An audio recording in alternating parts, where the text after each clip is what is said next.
All right, we're live. Welcome back, everyone. J-Bone here for Smash This Podcast. My brother from another mother, another good podcaster buddy of mine, staying with me for this past week, Mr. CM Styles, joining me. How you doing? Doing pretty good, man. Such a great episode tonight. Oh, it was. So we're going to talk about the season 9 premiere of the show The Walking Dead, episode 1. I haven't talked about The Walking Dead on here in quite a long time. I used to review it on a very regular basis, and I just kind of got away from it because the viewership wasn't there on here. And I was like, well, then why am I reviewing it if I'm not going to get any viewers? Well, you know, I never know what kind of reaction I'm going to get on here. And, well, this is going to be the last night that my buddy Styles is staying with me. And we had a few choices of different things that we could review. There's a couple different Impact Wrestling shows that were going on this weekend. And there's also one of our favorite shows, The Walking Dead. So we said, why not? Let's hang out and do a review of The Walking Dead. And we'll talk a little bit about an iconic gentleman from the show who passed away yesterday, Mr. Scott Wilson. Jerry's in the chat. What's up? Thank you for joining. Hey, Jerry. Usually joining for music-related stuff and or wrestling stuff, which is what a majority of my shows are about. But, hey, you joining? That's all right. Come on in. We welcome anyone who is a fan of The Walking Dead. Let's first do a cheers to Scott, and let's have a moment of silence for him.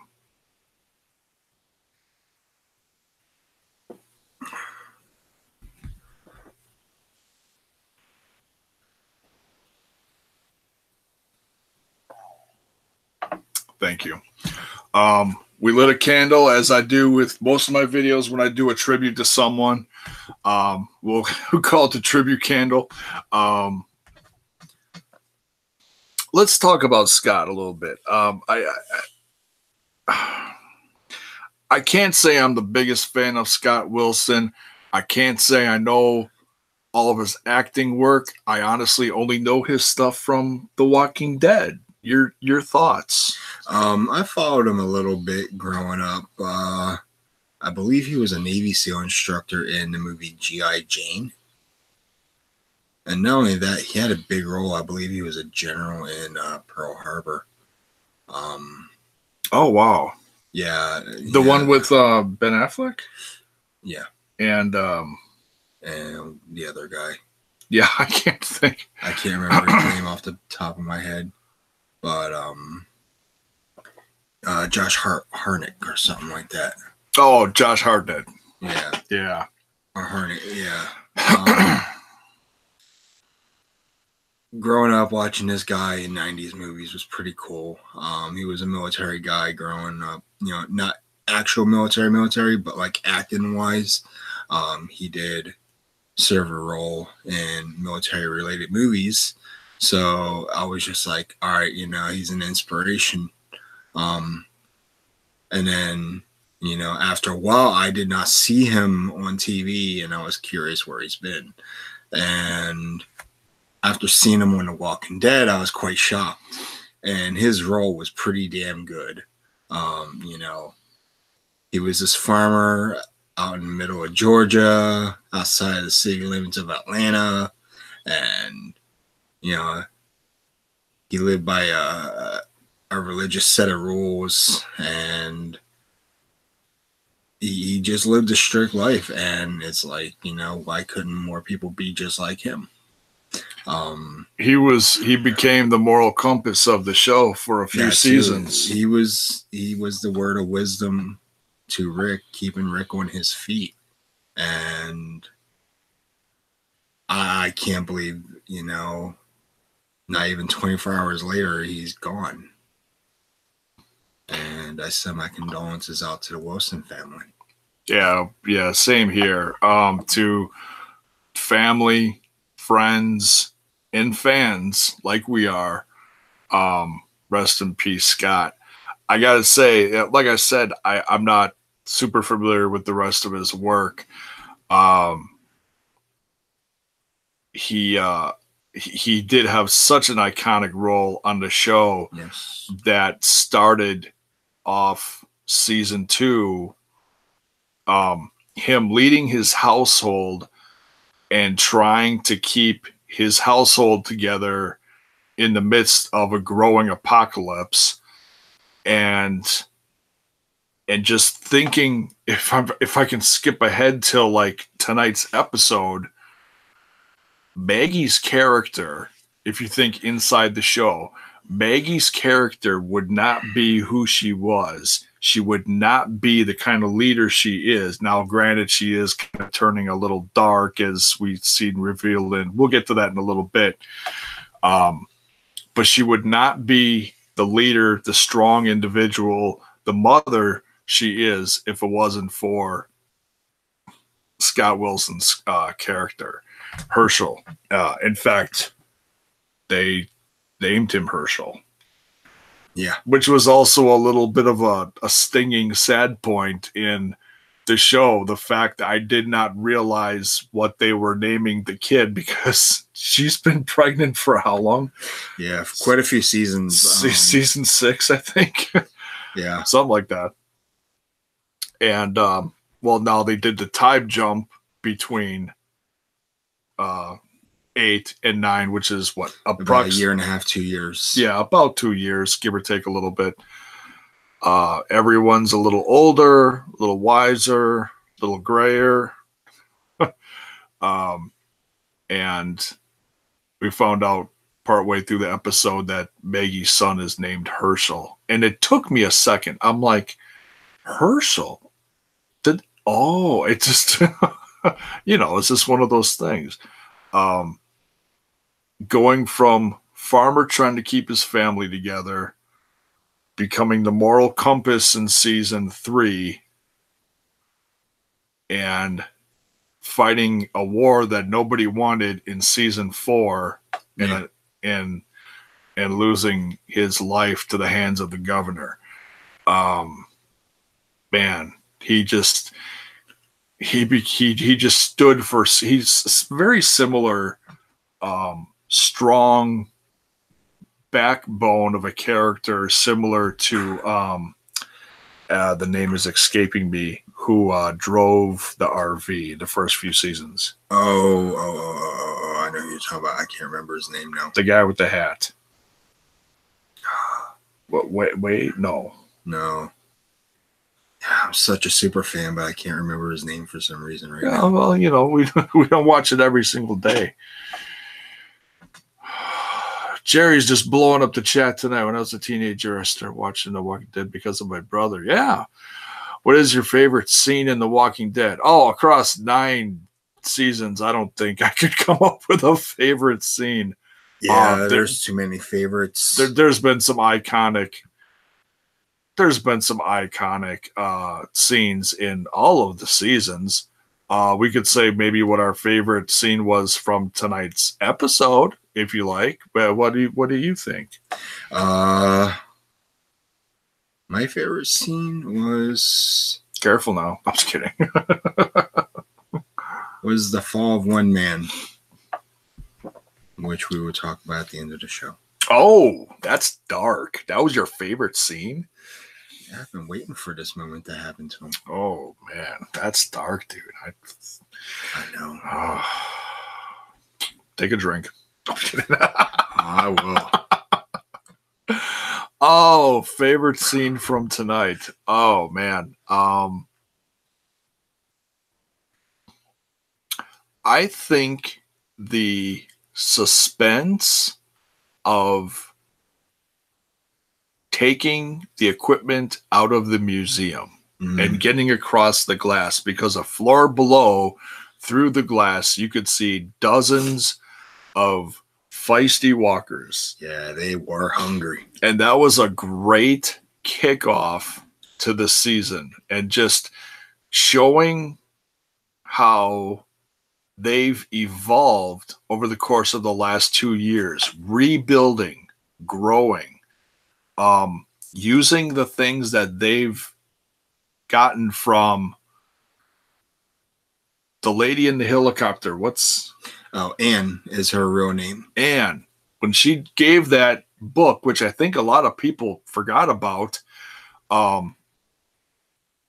she gave them a lot of tools to rebuild, and obviously, is something that was possible once Rick started bringing people together. Favorite scene was when Negan barbed wire baseball bat was on fire. Okay. Yeah, that was just episodes. That was when it was about halfway through Jadis kidnapped Negan. That was about halfway through the second half of the season. Oh, okay. Through this last the season 8. Yeah. Yeah. Oh, yeah. Then they fought alone in that building. Yeah, something like that. And there was walkers, and Negan managed to escape, and they barely made it out. Yeah. Oh, and that was when he ran into Jadis. Yeah. Okay. Yeah. Now it's all coming back to me now. And we were watching a few episodes here and there over the course of the weekend because we were down in Illinois at a friend's wedding, and we were staying at a hotel. And we weren't out the whole time. We stayed in and just relaxed and whatever, weather permitting, and saw a lot of this last couple seasons. So yeah, this scene with the museum, your thoughts on the whole Washington D.C. section that kicked off this season? What are your thoughts on that? My thoughts on this look at DC is really astonishing. They're really doing a good job at making DC look like DC, especially in an apocalyptic fallout. So many years later, stuff overgrown. Yeah, and they showed a section that we call the mall, where Capitol Hill is at. And I was like, wow, it looks like the real thing. It really does. Yeah. But that museum, just going in there to gather farming equipment, a wagon, it's like a little... Oh, plow? A plow, yeah. A manual plow, I guess you can call it. What you basically use that with horses or mules. Donkey.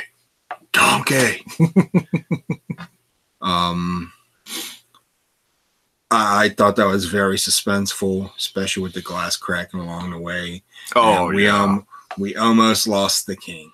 Oh man, that was so close. That was scary. They had him by the dreads, literally. He was dangling, and oh man, Carol was there, and she was very relieved, and we saw the first little spark of romance that Carol has had in such a long time. We were joking about that during the commercials a little bit. Yeah, like the king actually proposed and told her he loved her, but I don't think she feels the same way he does. I mean, yeah, she has a little bit of love for him, but I don't think she wants to commit herself for the fact that everyone she's committed to has been long gone. There's Ed, who was her husband. Oh, but he lost his life. The list is long. Yeah. Ed, and then of course her daughter, and that was at the Sophia. That was at the season. No, near the end of season 2. Oh yeah, that was because she turned into a walker, and that's retracted. Oh, he just took it out. Whatever. Yeah. Let me see. But yeah. Oh, I read it before he retracted it. It's okay, Jerry. You were just talking about what you watched earlier. He said he watched MLW. Dale. Fusion. Thank you. Look who it is. Oh, it's Mrs. J-Bone is in the chat. She's watching the show. I couldn't remember. How incredible. Thank you. Thank you, Tracy. I love you. He was talking about MLW Fusion again. Yeah, and I gotta catch up with that too. I've got a lot to catch up on from this past weekend. MLW Fusion, couple Impact shows.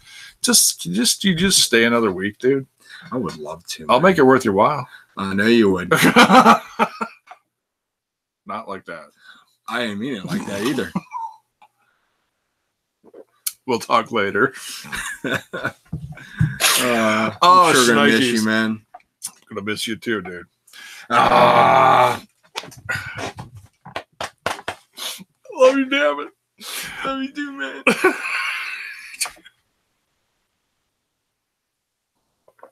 All right, so the first really big scene, them going through DC, made it out alive. The kid, Ken, the new no, I'm getting to that. Oh. The new Doc. Oh, that was with Carl. Yeah. I can't think of his name. When he had his run-in with the you guys need a moment. Oh, we need lots of moments. That's why we got the door closed. I'm gonna get in so much trouble. The Doc, I can't think of his name. Yeah, that doesn't. I can't. You know who I'm talking about? Yeah, I know the Indian guy. Yeah. He had his what almost seemed like his first, I guess, run-in a while. I'm sure he's been busy, taking care of things at wherever he's placed. I forget which domain he was at. But he was along for this trip, and he was clearing out rooms and came across a very decrepit walker that had spiders all over it, including one really big one. And I know my wife loved that scene. That was probably her favorite scene of the entire. Yes, I think it was. She jumped for joy. She probably jumped for other reasons. She's not a fan of spiders. In fact, she's probably going to come in here about 2 seconds and slap me. Me too. You're here, so that's chain reaction. That's good. You're not supposed to help her. Eject button. Oh, damn. Yes, and that was her reaction, as you can see in the chat there. So, yeah, he took. Did he take care of that? No, someone else killed that one, I think. Or did he kill it? I thought he kicked it in the head. I don't remember. There was a lot of scuffling, and it happened really quick. Yeah, he freaked out. Yeah, I think it was Rick Michonne that took care of it. Oh, that could be. Came up behind, yeah. And he was like, "I hate spiders." Yeah. He has arachnophobia. So it was creepy and yet a little bit of comical too. So glug glug glug off camera. Great first scene though. And then trying to get the equipment. Then we meet some more new characters. The one Indian girl talking about losing her brother, and they used to boat together, something to that effect. Something like that. And so they're trying to get some of this equipment out, and she pauses, and she's talking to Daryl about this, and then Daryl talking about fighting with his brother growing up. So that was cool that he connected with her with that, because Daryl's really not the sentimental kind. He doesn't like showing a lot of emotion. He really never has. Yeah. So the fact that he actually stopped, talked to her, was pretty unselfish of him. Yeah, he's being more vocal now in the last season and a half. I like this direction that they're going with him. But at the same time, he's starting to become a little reckless, a little bit careless. He's going to get dark. Think about it. We watched the rerun from episode 18, or no, 16. 16 from season 8, leading into it. Yeah, the bonus stuff. Yeah. Yeah. And him, that last scene where he was in the office in that meeting with Jesus and Maggie, and you could tell the dissension was there. And they touched on it in this new episode, which was good because, I mean, I got a feeling this is something that's going to go baby steps. Yep. They're not going to like. They're slowly building this episode or this season. Yeah. I mean, you didn't see it a lot. You didn't see it in every scene with every person that was mentioned. But there's voices are starting to be raised, and I don't mean in volume. It's just people are starting to show their opinions. A big one for Daryl is when he was talking, and I'm going to kind of just jump all over here. I'm not going to go in order. It's just as stuff pops in my head, I'm going to talk about it.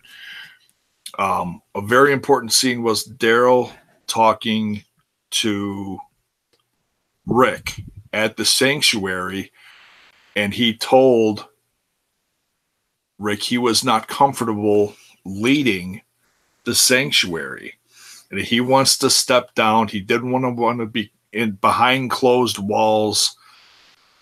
You can tell he feels the dissension coming from the people around him. Even though I'm sure he's getting respect from, he doesn't want to be that person in charge anymore. Your thoughts on this? This is where I wish Carl was still alive. Oh, man, he'd be perfect. He'd be the perfect candidate for the Saviors. I mean, I know at the sanctuary. Yeah, I know why he left the show, but if he were to be on, he had to finish growing up in real life. Yeah, yeah. But I know we'll never see him again. Right now they're rotating, all the original crew to work at the sanctuary. It's no longer Daryl. It's now going to be Carol. Yeah. And that was an interesting thing there too, seeing Carol sit with Daryl. And you can tell, some people are going to look at this and go, oh, Carol's cheating on the king. No, it's not like that, because we've seen throughout 8 seasons now of The Walking Dead, can't say 9 because we just started 9. Yeah. Carol and Daryl got close as friends, and she flirted with him.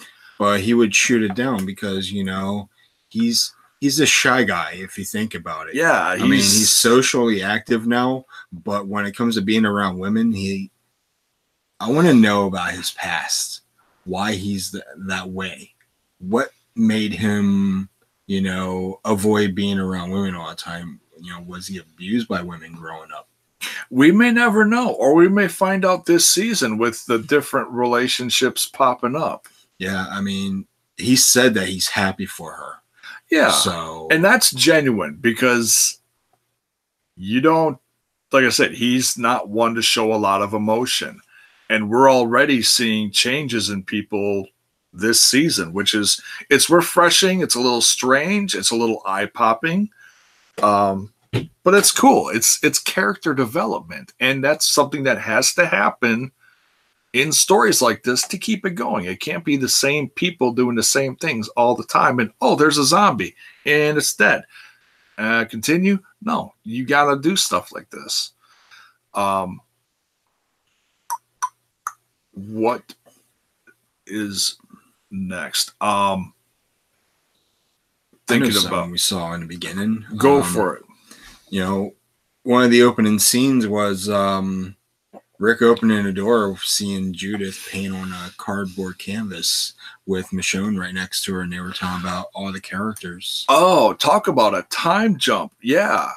Judith growing up. Yeah, sitting on the porch with Michonne. And it just was one of those things that made you stop and be like, oh, the family's growing together, and it's love. And it's something that you fight for in the apocalypse, and at a second notice, it can be taken away from you. And that's right. You can laugh about it a little bit because you think it's like, man, how lucky is Judith? I know, right?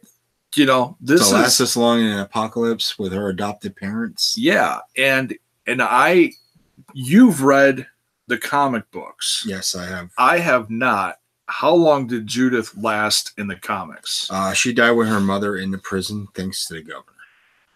They took a shotgun. And that would have been season 4. 3, 4? 4.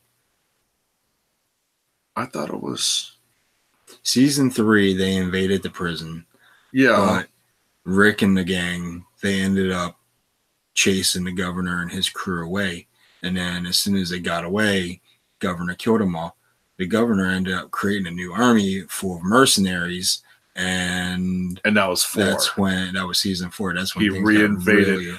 And that was the introduction of, I can't think of the guy's name. The big guy and his sister, Sasha. I know who you're talking about. Tyrese, yeah, that whole storyline. Oh man, now I want to go back and watch it all over. Yeah, I gotta rewatch everything. I mean, we watched as much as we could this weekend. The last few seasons here and there over the last couple days. Yeah, they marathoned it like crazy on AMC, and I gotta say they always do. They always do whenever there's a break or a season premiere. Yeah. I mean, so much happened tonight. It was, like I said, I was talking to one of my buddies. I said to him during the show that it was a very slow build-up this episode. What happened to that one young kid during the wagon incident. Ken. Oh, yeah, let's talk about that next. Let's talk about Ken. Kenny. Kenny! Oh, my God. First episode, they killed Kenny. You bastards! Tell me about it. I should. You watch South Park, you think of Kenny. Okay, sorry. But yeah, we saw him. We actually learned a lot about him leading up to the end of that scene. He was talking with. He had 2 people on either side of him. One was... I forget who the person to his right was, but the other one was the savior. Oh, the savior that turned good at the end of the season and helped... Yeah. I can't remember his name. He helped Tara out. Tara. Yeah, he helped Tara at the end of the season when the ocean view... Oceanside. Ocean. This guy's never watched it before. No, he hasn't. But he's trying, folks. I haven't reviewed it in a while, and I'm a little rusty. Don't feel bad. I haven't reviewed since the beginning of All Out War. Ooh, 2 seasons ago? No, that was 8. I'd have to go to my YouTube channel and check it out. Something like that. Yeah, so about a year ago, ish, something like that. So he was on a horse talking with 2 others about his dad being a horseshoe maker, and that we found out he's also a horseshoe maker, and I can't think of the guy's name. Who, Ken? No, the guy he was talking to next to him, talking about wanting to become a horseshoe maker. Yeah, I can't remember his name at all, but I think he said about someone not liking him. I think it was Rick. Oh, maybe. I'd have to look at that again. I'd have to rewatch the episode again. But nonetheless, we like I said, we found out a lot about Ken before his demise. Soon there later, talking about shoeing horses, which became a full-time thing for all of the, I guess you'd call them settlements. Yeah. Because they started using a lot more horses, which means they ran into these folks within the last 2 years, and it became a really needed commodity for everyone, which in the apocalypse, resources. Yeah. Which led to them getting more of this equipment from the museum, the wagon, the plow, plus other stuff. Yeah. And that canoe. I don't think horses are going to drag the canoe. No, they're not, but that canoe is going to be used very usefully. Could be. Hopefully. We'll see. Hopefully they don't It run might into be, yeah, maybe they'll go into a pond or a lake full of walkers. Yeah, hopefully that's not the case. Yeah, let's hope not. So they're trudging along. They hit some mud. Walker's coming up behind them, and they get everything through. They get the wagon through. Someone takes the horses off somewhere because they're away from the wagon. Yeah, and there was one still left behind. Oh, and Ken went back for it because everyone else was just going to leave it. They're like, okay, we'll leave the one horse. Let's just all get out alive. Ken goes back, tries to free him, gets attacked, and then at the same time gets kicked by the horse. Oh, man. Talking about getting winded. So now this all happens so fast. And then, the whole blackout. Then all of a sudden, what confused me, and I was asking him too, and they never did like a big close up. It was hard to tell. It looked like they cut off his arm, like they tried to save him. I looked at the replay on Talking Dead. Okay. And his arm wasn't, amputated at all. It just bled out because as far as it was up, even if you were to amputate it, you'd still have a lot of mess to deal with. So there was no saving him. Okay. So he died from the hoof kick? I think the kick killed him more than the bite did. Yeah. And then, of course, they had to stab him so he didn't come back, which is like double the pain. You're like double killing him. Not an easy thing to do, obviously, for someone who's become a very useful part of, where they're living. So rest in peace, Ken. May you hoof horses in heaven. I am empty, sir. Let's hook you up. That's what friends are for. So then we move on to what happened next? A whole lot happened. The parents. Yes, Maggie talking to the parents. Very distraught, very emotional, and really turned on Maggie. They're like, we voted for you, but you got our son killed. They really took it personal. Yeah. Which in a highly emotional situation, it's understandable. Obviously Maggie grieving too, and as a leader makes it even more difficult to you want to say the right thing. You want to do the right thing. They told her she could not be a part of the funeral. That makes things even more stressful. For anyone else that wanted to be present for the funeral, why isn't Maggie here? Oh, she wasn't allowed to be here. That causes tension. And then, and it's not coming to me again. The boy who was singing, that was actually really nice. He's got a hell of a voice. I was actually surprised he could sing. Yeah. I didn't know he had, he was some type of religious person prior to the apocalypse. That's what I'm starting to think. Quite, yeah, well, they're just gifted in song, totally. Yeah.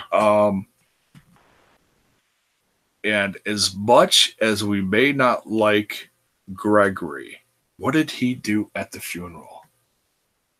Oh, wait. I don't remember what he did. He gave a speech. Oh, that's right. Gave a speech and said all the right things. Like I said when we were watching it, he may not do the right things while in the position of being a leader, but he is a hell of a politician because he's saying and doing all the right things right now to get that back, that little bit of power. He said some really surprisingly nice things during the funeral of Ken. Directed stuff right at the parents, which made it more personal for them. Yeah, more meaningful to them, just so they can say, "Oh, we want him as a leader again." Yeah, it draws attention, positivity to him. You know, well, and it's because they didn't have Maggie there in the first place. I'm sure Maggie would have said something nice as a leader too, but she was not given that chance, unfortunately. And then what Gregory did next is, I'd say it's unforgivable. Yeah, I mean, you know, the mother got drunk to begin with. She was already furious. She lost her kid. After that, she drank herself to sleep. And of course, he encouraged the father to come out and have a few drinks with him as well. Yeah, so right there, you know, he's doing stuff for the wrong reason. He's prying at his weaknesses, which is what something a lot of politicians do. Yeah. You know, they hit those little sensitive spots. And obviously someone as emotional as the father was, that was, hate to say it, easy pickings. And we're sitting here having some drinks, but I've dealt with a lot of alcoholism in my family. So I can say, as far as the character to make someone else drink again, it's like, oh man, your average person is probably not going to think much of that. For me, that's like, oh man, that's just poison right there. So, to get him drunk, get in his head, and then to talk the guy into attacking Maggie. Yeah, I was kind of shocked that happened because that really snowballed. Yeah, things went south real quick as soon as Gregory said that someone defaced Glenn's grave, which was a total lie. Oh yeah, it was all set up. I was like, all right, something's not right. Something's going on. Let's go ahead and have Maggie investigate. And as soon as she goes over there with her kid, yeah, walking the baby in the middle of the night. Not the safest thing to do in the hilltop anymore. Well, they're behind. They're behind, you know, reconstructed walls and everything. So normally for them, yeah, but not for someone who's off his rocker, loaded on liquor, and very emotional and very pissed off. Yeah, and poor Eden. She took that shot to the head from falling down the ground. And not only that, the shoulder was tipped. You know, baby Herschel was knocked out of his shoulder.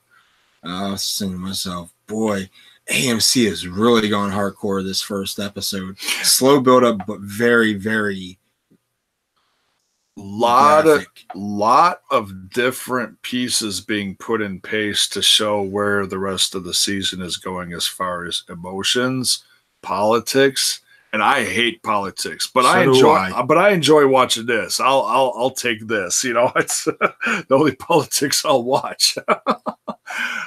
He's a good talker. I'll give him that. Yeah, except it didn't do well for him. No, it didn't. What happened to dear Gregory? Well, we'll talk about that here in a second. Let's talk about what Maggie did as soon as she got done basically getting this guy tied up. She confronted him. She survived the attack. Went into Gregory's office and was like, you can't even attempt to assassinate me. So they did an assassination attempt. In the comic book, what really happened to cause what we're about to talk to next is Maggie got drugged up by Gregory. He slipped like a roofie or something into her drink and basically was trying to kill her and failed at doing that. And that's what happened in the comics? That's what happened in the comics. Oh my goodness. So different, but okay. So the assassination attempt was still there. They did it differently. Did they do a thing where a kid died and the parents were grieving? Was that in there or no? I don't remember that happening. Okay. This is completely different. I guess they were trying to use an ulterior motive. That's all right. They switched everything around a little bit, and I'm okay with that. I know a lot of comic book fanboys. They aren't going to be okay with it. I can guarantee you half of them stopped watching about a season and a half ago.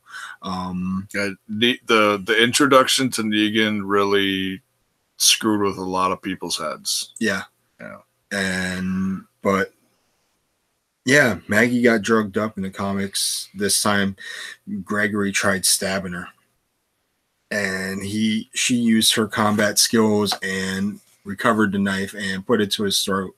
And after that, they had basically it looked like a community meeting, and basically it was the sentence of Gregory. A public hanging. That's right. And they basically told him to hang around. And hi, Gregory, how's it hanging? Sure wouldn't always have left. That's Gregory. I'm not going to ask how you know that, but that's all right. I don't want to know. I digress. The sensitive part of the scene, I mean, obviously people who dislike Gregory's character, like myself, and I'm assuming you, welcomed the hanging, was a little surprised the caretakers in the chat. What's up? I'm hanging in here. Oh my goodness. But welcome, caretaker. That's right. We're talking some Walking Dead. Haven't done that on this channel in a long time. Thanks for joining us. So yeah, she publicly executes Gregory by hanging, old school, from a horse. You know, the kids coming out to play at night. But you know, that little thing that comes on the news late at night. It's 10 o'clock. Do you know where your kids are? Obviously, these parents watching the public hanging did not know where their kids were. Apparently not, but Michonne did. She turned around, heard the kids rustling through the grass, and was like, tried to stop the hanging really quick, like stop Maggie from whipping the horse, make it go or whatever. Yep. And so the two kids saw it, and then the parents quick hurried their kids off. Yeah, I mean, that's not something you want to show your kids. Kids shouldn't be around stuff like that. But obviously, the public should see it as in, hey, we voted for this person. If you're going to do this kind of stuff... Yeah, you got to be set as a prime example. I mean, I'm reading the chat. Maggie, no. Yeah, you've got to set an example if you're going to have rules in place. And that's something that was shown ever so sexy, told Rick while she was in bed with him, like, hey, we should come up with some laws. What did she say? It was not a constitution. Something about rules for the whole community. Yeah, that's all I remember. She called it something else with a C. Not a chapter, not a council. It was something. Yeah. And then they got it on. And then she climbed on the ever famous Rick Grimes, if you will. Safe words. I'm not going to reenact that because I know this guy don't want to see that. I'm too sexy for this channel. No, I'm kidding. And this is why I don't drink this kind of stuff live. It just gets me in a lot of troubles. Safe words. That's right, caretaker. Safe words. He doesn't want to see that, me neither. All right. We're just having fun here. Yeah. Because it's the last night that Styles is here. I know. I got to come back again soon. I know. That's a long drive, dude. 1,300 miles he drove up here. And for what? a wedding, hanging out with you. For love. For love. And this is where I say good night. Good night, Mrs. J-Bone. I love you. I'll be up later. Let's see. What else happened in here? Did we talk about the conversation between Daryl and Carol? We talked about that, and then Did we talk about Rick and? Oh, we did not talk about the conversation that happened on the porch between Rick and Maggie. Oh, that's right. Yeah, mainly they. Oh yeah. How'd it go? Oh, that's right. She didn't want to talk about half of the stuff. Like, he wanted her to go back to Alexandria, but she doesn't want to because she knows what's there. Negan's in that little cell in Alexandria. Yeah. So if she goes there, her ulterior motive is, I want to kill this guy. Yeah. So you can't blame her. Now, Rick, on the other hand, this is 2 years later, and she's still pissed. Of course. She still has that little goal in the back of her head that we saw at the end of season 8. And we talked about the king proposing, and Carol turned it down. But Rick asked her for a huge favor, to give food to the saviors.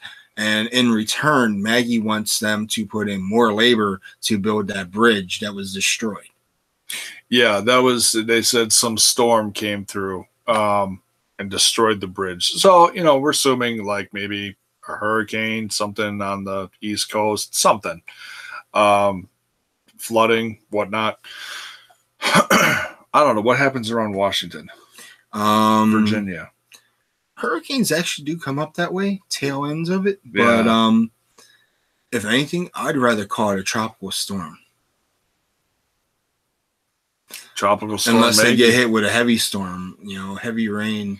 And with the world being abandoned now, there's no government, there's no Department of Transportation. So there's no one to keep up with the maintenance of these streets.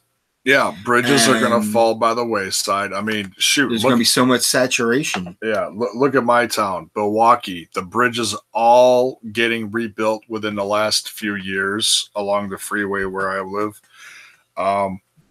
There's none of that anymore. So, yeah, over time, things deteriorate, like you said. Yeah. Like our souls. I'm slowly deteriorating. The more I drink, I deteriorate. Me too.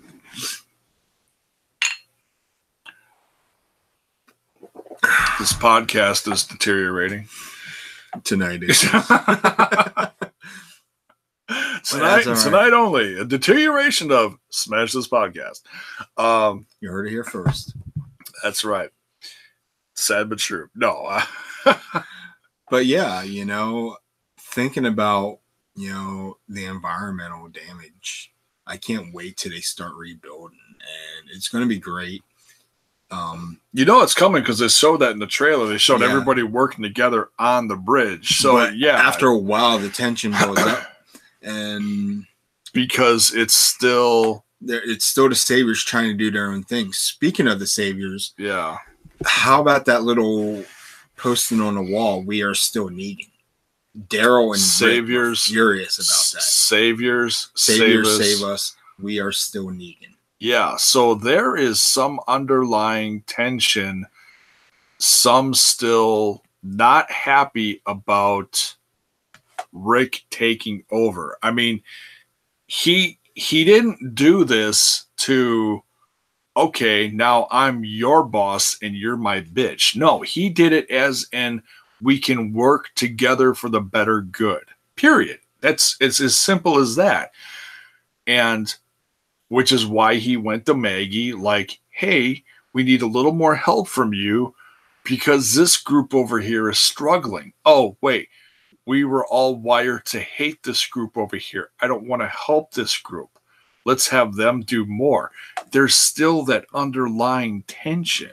Yeah, there's a lot of gray lines, and sooner or later, I see, Hilltop and Oceanside and, Alexandria actually working together with the Saviors. The Saviors are going to play a huge role in the upcoming months, or should I say the upcoming season. season 10 if we get that far. Oh, I think we will. I hope we do. It's not going to be easy. It's going to be very interesting to see what fans do, because they know they're losing the biggest cast member. Yeah, it's sad to see AMC and The Walking Dead show this. Rick's Andrew Lincoln's final seasons. Oh, you mean how they're promoting it? Yeah, they're promoting it really, really hard, and it's the more I think about it, the more I can't prepare for it, because we don't know exactly how he's going to go out. I mean, you read up on it. What was it, yesterday or the day before? Or what can happen? The only thing I saw in a headline, just going through social media, was Daryl said he goes out in a huge blood-soaked thing, whatever it said. Yeah, so I'm not ready for it. No, I mean, whatever it.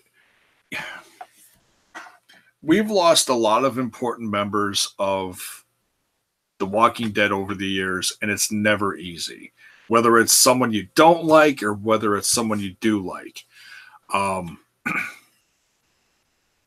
Caretaker says, yeah, the king proposed. Yeah, we talked about that a little bit.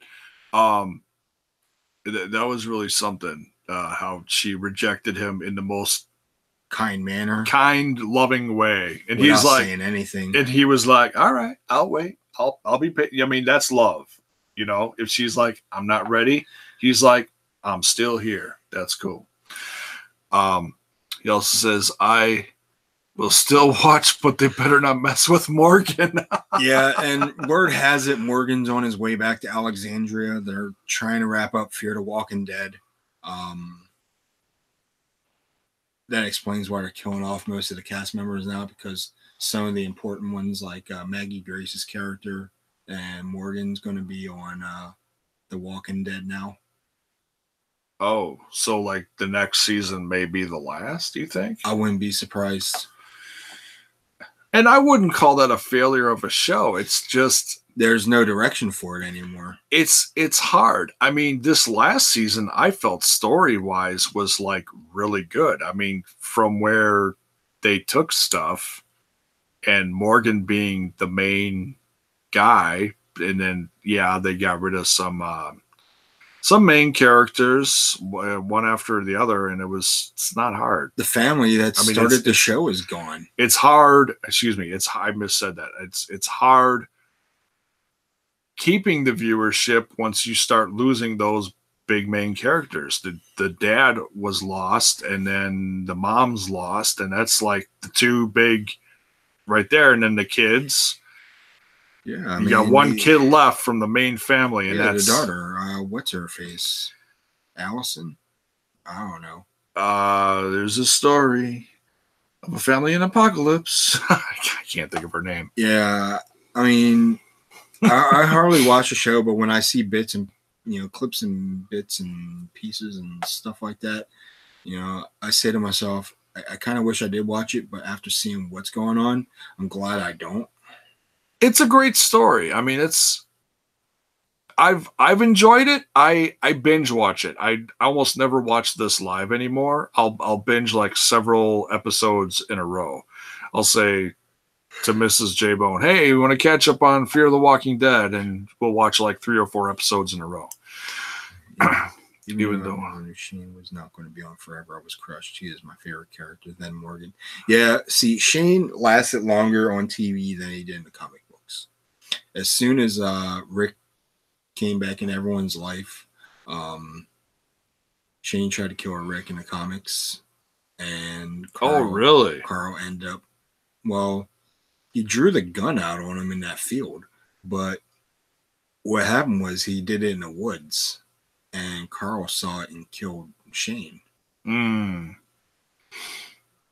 I like Shane's character. Of course, he has a thing for rubbing his head. Speaking of do the Shane. Speaking of Shane, I read earlier that we've got some significant callbacks to the season 9 One being Scott Wilson's character, which we did a tribute to in the start of this review, and Sasha is more than likely making her return, and Shane himself. And Shane is also. So it's going to be very, I mean, obviously they're all dead in the show. Can't bring it back. It'll be flashbacks. So it'll be very interesting to see how and when they're placed. Yeah. You can't protect him, Shape. I can too, and I will. Oh, shnikes. I love my viewers, man. They crack me up. I know you got awesome viewers. I've got some good hardcore ones that pop up here. Don't lose them, man. It makes me want to do more reviews of The Walking Dead. Maybe I'll have to do this on a regular basis again. What do you think? I think you should. I think I should, as long as too. they keep coming back, man, and support your show. I mean, there's a lot to talk about this season, especially with the demise of Rick coming and how it's coming, and the tension and the politics and the ooh and the. Hey, and just think, in a few weeks I'll be living in a garage. Oh, dear God. With internet. And I can do podcasts with you. You're going to spend your days and nights in there. Don't have nothing else better to do. Don't become Hermit Styles. No, he's... No, but now I'm moving into a house, for those who didn't hear me talk about it the other day. But I'm going to have a nice 20 by 20 man cave. And... it's going to be loaded with all kinds of technology, and I'm going to be watching a lot of Walking Dead, a lot of wrestling, other than games and computers and I'm going to have it all. And games and podcasts. Oh my, yes. And I can't wait to have you guys on my show in the near future as well. Oh, hell yeah, man. I got too many channels to keep up with. We will welcome back Destroying Kayfabe with open arms. It's been gone too long. Yes. This. If you don't know, CM Styles is a host of Destroying Kayfabe. He's been going through some life changes over the last few years. So it's come back. It's gone away. It's come back. It's gone away. But hopefully it's back for good. Yeah. Hopefully it's back for good. Life will resituate itself out. Yes. It's been a very painful process moving from house to house, and I wish I could say coast to coast, but practically from northeast to southeast. Yeah, from east coast to southeast coast to the west side of Florida. Yeah. So, it's nuts. It's been one hell of a journey, and to have you along for the ride, man, it makes it worth it. Oh, ditto, man. I mean, we've become really good friends through podcasting over the last few years, and you coming up here for this last week has been... I was excited to do podcasting with you, but just to have you just get away for a vacation, just away from everything for a while, nothing against what's going on at home. Just you come up here, and because you've been through so much, dude. I know. You haven't had a chance to get away from it all. Oh, I know. It's been hellacious, man. It's these last few months after moving, I was like, man, I was ready to break. I was ready to turn into Florida man or become one of the members of the Walking Dead. Just going full nuts. You were ready to bust open the Hulk Hogan shop that's just a little bit away and be like, listen here, brother. But yeah, we're breaking down here.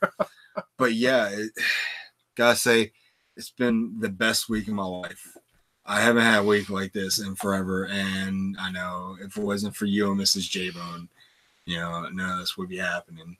We have a lot of journeys here in the last couple days. Going from here to Illinois, going to a wedding, which was pretty damn good. The wedding of Dizzy.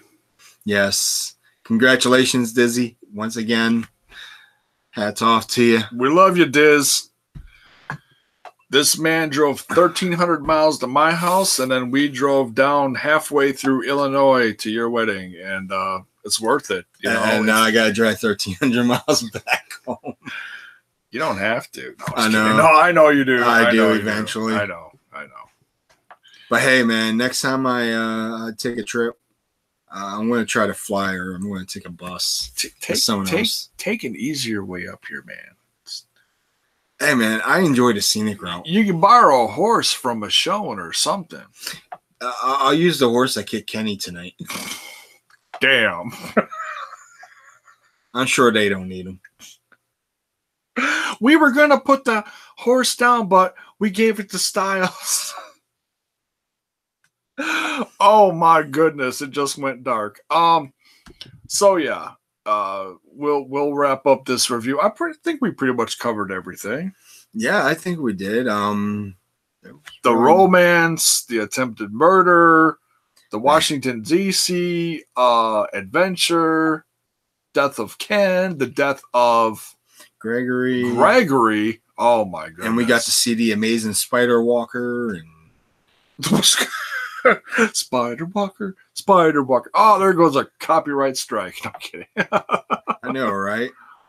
But yeah, I enjoyed this episode. I enjoyed my week here. I gotta say thank you to the J-Bone universe for welcoming me in. Would have been possible without some Captain Morgan along the way. Are you saying that make you drink? No.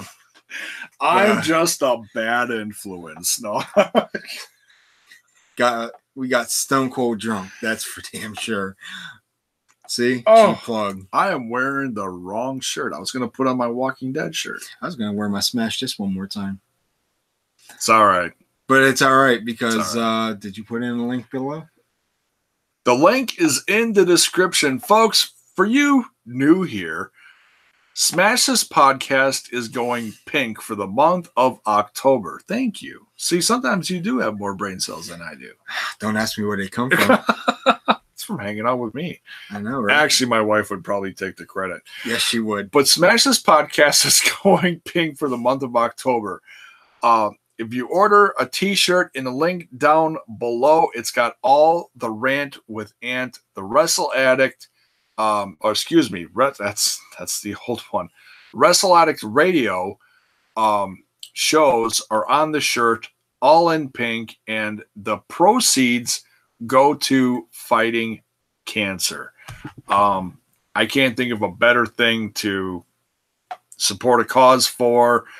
This man bought a Smash This Podcast t-shirt, but I'm asking you, the viewers, to do something even more. And that's not offense to you. Just don't melt like a snowflake on me tonight. Doggone it. I'm asking you to support a good cause. We're trying to fight cancer during the month of October. We're going pink. Buy a t-shirt. You won't regret it. You won't. There's nothing negative that can come from it. I mean, you're going to make people like me happy that you're supporting the cause, and it's going to, I don't know what else to say about it. I mean, there's a lot of people out there still today, still fighting cancer. Yeah. Some make it, some don't. And for those that don't make it, the highest of condolences. Save the tatas. Like my wife said, save the tatas. Love you, babe. But yes, do buy the shirt. Do support the brand. Be the brand. And by all means, check out more of this stuff. If you dig the content, I mean, this is not wrestling content, and that's a majority of the stuff on here. But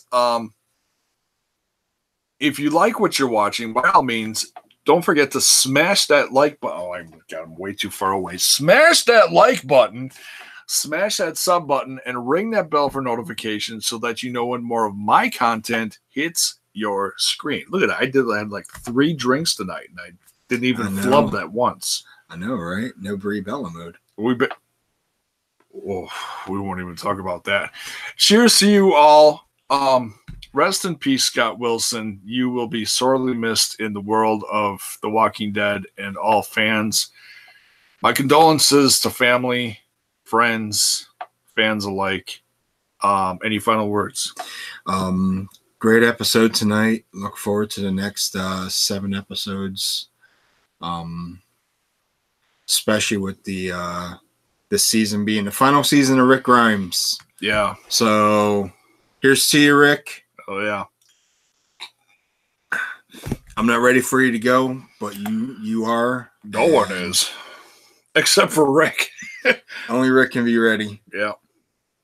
You had a spectacular journey so far, and can't wait to see what happens in the future with you. So for this podcast, for this guy, I'm not even that drunk. We'll say good night. Thanks for following. We'll see you soon. I'll be doing more wrestling reviews over the next few days, catching up on all the stuff that we missed this past weekend.